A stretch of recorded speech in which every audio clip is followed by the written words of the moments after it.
ಬೆಳ್ಳಿ ಪ್ರತಿಮೆ ಕ್ರಷರ್ಗಳವ್ರದು. ಅವರ ಆಂಧ್ರದವ್ರು ಅವ್ರು ಏನು ಕರ್ಮ ಮಾಡಿ ಬಂದವರು, ಯಾರು ಬಂದ್ರೆ ಅವ್ರನ್ನ ಹೋಗಿ ಹಿಡಿತಾರೆ. ಆ ಇನ್ನೊಂದು ಕ್ರಷರ್ಗಳು ಅದ್ಯಾವುದೋ ಬ್ಲಾಕ್ಗಳು ಬೇರೆ ಮಾಡ್ಕೊಂಡವ್ರಂತೆ, ಅದೊಂದು ಕರ್ಮ. ನಾಳೆ DC ಅವ್ರ ಗಮನಕ್ಕೆ ತರಬೇಕು. ಇದಕ್ಕೆ ಕೊನೆನೇ ಇಲ್ಲ ರೀ. ನಮ್ಮ ಮಾಲೂರಲ್ಲಂತೂ ತೀರ ಕೆಳಕ್ ಮಟ್ಟಕ್ಕೆ ಬಂದ್ಬಿಟ್ಟು ನಿಂತಿದ್ದೀವಿ. 10,000 ಬಿಡಲ್ಲ, 5,000 ಬಿಡಲ್ಲ ವಸೂಲಿ ಅಂದ್ರೆ. ಅದು CM ಕಾರ್ಯಕ್ರಮಕ್ಕೆ ರಾಜಾರೋಷವಾಗಿ ತಗೊಂಡಿರುವಂಥದ್ದು.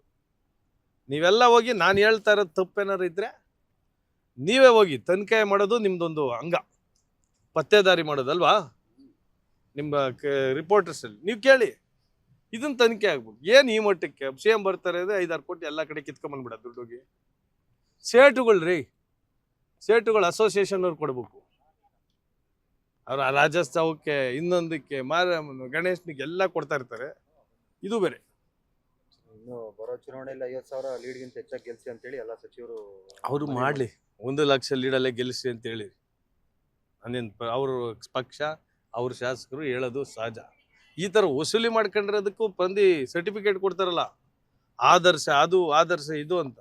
ನೂತನವಾಗಿ ಪ್ರಾರಂಭವಾಗಿರುವ ಶ್ರೀವೇಣು ಟಿವಿಎಸ್ ಶೋರೂಮ್ನಲ್ಲಿ ಟಿವಿಎಸ್ ಕಂಪನಿಯ ಎಲ್ಲಾ ರೀತಿಯ ಪೆಟ್ರೋಲ್ ಮತ್ತು ವಿದ್ಯುತ್ ಚಾಲಿತ ಬೈಕ್ಗಳಿಗಾಗಿ ಎಂದೇ ಭೇಟಿ ನೀಡಿ. ವಿಳಾಸ ಬೈಪಾಸ್ ರಸ್ತೆ, ಮಾರುತಿ ನೆಕ್ಸಾ ಕಾರ್ ಶೋರೂಮ್ ಪಕ್ಕ, ಕೋಲಾರ. ಹೆಚ್ಚಿನ ಮಾಹಿತಿಗಾಗಿ ಸಂಪರ್ಕಿಸಿ 9986833899 ಅಥವಾ 9986933299. ಎಲ್ಲಿಗೆ ಹೋಗ್ತಿದ್ವಿ? ದೇಶ ಉಳಿಯಲ್ರಿ ಹಿಂಗೆಲ್ಲಾದ್ರೆ. ನಮ್ಮ ಮುಖ್ಯಮಂತ್ರಿಗಳು ಹೇಳ್ತಾರೆ, ನನಗೆ 1 ರೂಪಾಯಿ ದುಡ್ಡು ಬೇಡ, ನನಗೆ ಮಾಡಿರೋದು ಸಾಕು, ನನಗೆ ಈ 1.5 ವರ್ಷ ಒಂದು ಒಳ್ಳೆ ಆಡಳಿತ ಕೊಡಬೇಕು ಅಂದ್ರೆ ಅವ್ರ ಮನಸ್ಸು ಇಚ್ಛೆ ತೋರಿಸಿದ್ದಾರೆ. ಬಟ್ ಈ ಕಾರ್ಯರೂಪಕ್ಕೆ ಬರ್ಬೇಕಂದ್ರೆ ಜೊತೆಯಲ್ಲಿ ಏನದು ಕುರಿಗಳನ್ನ ಕಾಯಕ್ಕೆ ತೋಳುಗಳನ್ನ ಬಿಟ್ಬಿಟ್ರೆ ಹೆಂಗೆ ಉಳಿತಾವ ಕುರಿಗಳು? ಹಂಗಾಗಿರೋದು ಮಾಲೂರು ಪರಿಸ್ಥಿತಿ. ಎಲ್ಲ ಬೆಳಿಗ್ಗೆಯಿಂದ ಸಾಯಂಕಾಲ ಲೂಟಿ ಮಾಡಿ CM ಕಾರ್ಯಕ್ರಮಕ್ಕೆ ಹೋದ್ರೆ ಹೋಗ್ಲಿ, ಹಾಲಿಡೇ ಕೊಡೋದು ಬೇಡ ಅದಕ್ಕೆ ಲೂಟಿಗೆ? ಇಷ್ಟು ದಿನ ಲೋಡ್ 100 ಕೋಟಿ ಲೂಟಿ ಮಾಡಿದ್ದೀನಿ, ಅದ್ರಲ್ಲಿ ಒಂದು 10 ಕೋಟಿ ಖರ್ಚು ಮಾಡ್ಬೋದಾಯ್ತಲ್ಲ ಸ್ವಂತ ದುಡ್ಡಲ್ಲಿ. ಅದಕ್ಕೂ ವಸೂಲಿ, ಅದರಲ್ಲೂ ಉಳಿಸ್ಕೊಳ್ಳೋದು. CMS ಹೇಳಿ ಫಂಕ್ಷನ್ ಮಾಡಿ ಅದರಲ್ಲೂ ಉಳಿಸೋದು.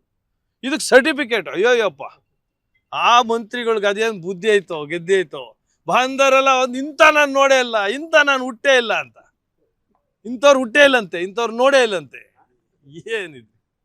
ನಾನು ವೈಯಕ್ತಿಕವಾಗಿ ಮಾತಾಡಬಾರ್ದು ಅಂತಿದ್ದೆ, ಬಟ್ ಈ ಮಟ್ಟಕ್ಕೆ ವಸೂಲಿ ಆಗಿ ಯಾವ ಫಂಕ್ಷನ್, ಯಾವ ಪುರುಷಾರ್ಥಕ್ಕದು?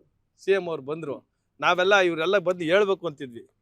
ಇಲ್ಲಿ ಆಗ್ತಾ ಇರೋದು ಬೇಡ, ಮೊದಲನೇ ಸಲ ಬಂದಿದ್ದಾರೆ, ನಾವೆಲ್ಲ ನಮ್ಮ ಪಾಡು ನಾವು ಸುಮ್ಮನೆ ಇದ್ವಿ. ಈಗ DC ಅವ್ರ ಗಮನಕ್ಕೆ ತರ್ತೀನಿ.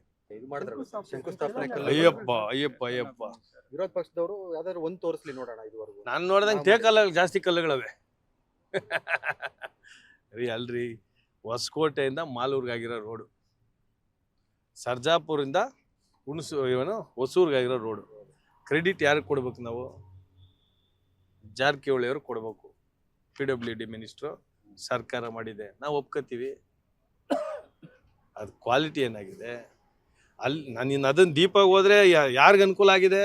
ಆ ಕಾಂಟ್ರಾಕ್ಟರ್ ಕಡೆಯಿಂದ ಎಷ್ಟು % ಇಸ್ಕೊಂಡಿರೋ ಅವೆಲ್ಲ ಹೇಳಕ್ ಹೋದ್ರೆ ಇನ್ನೂ ದೊಡ್ಡದಾಗ್ತದೆ ಅಲ್ವಾ? ನಾನು ಹೇಳೋದು ಬೇಡ, ಅದನ್ನ. ಇದಕ್ಕೂ ಪ್ರೂಫ್ ಇಲ್ವಲ್ಲ, ಎಲ್ಲದಕ್ಕೂ ಪ್ರೂಫ್ ಬೇಕಲ್ಲ.